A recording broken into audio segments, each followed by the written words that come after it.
लेके देवकी वसुदेव को डाला कारागृह में, फिर इसकी असलियत बाहर निकल आई। 1 2 3 4 5 6 पुत्रों की हत्या कर दी।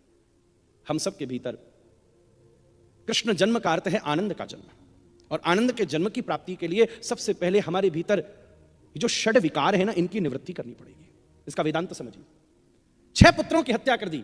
षड विकार काम, क्रोध, लोभ, मोह, मद और मात्सर्य, जब जीव इन षड विकारों से निवृत्त होता है तब उसके द्वारे बलराम आते हैं, तब उसको गुरु की प्राप्ति होती है।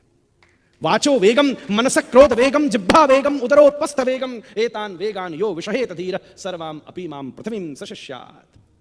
जो इन वेगों को जीत ले तब वो सच्चे सदगुरु को प्राप्त करता है, क्योंकि जब तक वेग होंगे तब तक गुरु की भी प्राप्ति वही होगी जो उन वेगों को तृप्त कर सके। के पास अर्थ की इच्छा होगी वो ऐसे करेगा, पर जो इन वेगों को दबाने के पश्चात भी शुद्ध प्रेम से स्थित होगा, 6 विकारों की निवृत्ति के बाद 7वें के रूप में दाऊ पधारे। बलराम का मतलब क्या है? गुरु। अब ध्यान देना प्लीज प्लीज। बलराम जी रोहिणी जी के घरों में आए हैं, देवकी जी के घरों में भी रहे हैं, गर्भाधान देवकी का हुआ है, विराजमान रोहिणी के घर में हुए हैं।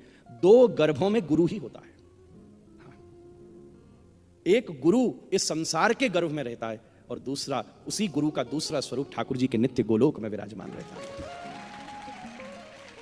दोनों स्थिति पे तटस्था शक्ति का सिद्धांत। हमारे यहां तटस्था शक्ति ही गुरु तत्व है। रूप मंजरी, रूप गोस्वामी जी कौन है? रूप मंजरी हैं। ठाकुर जी के नित्य मंजरी भी हैं और साथ ही साथ यहां रूप गोस्वामी भी हैं। श्री गोपाल भट्ट गोस्वामी जी साक्षात गुणमंजरी हैं। यही तो गुरु का स्वरूप है।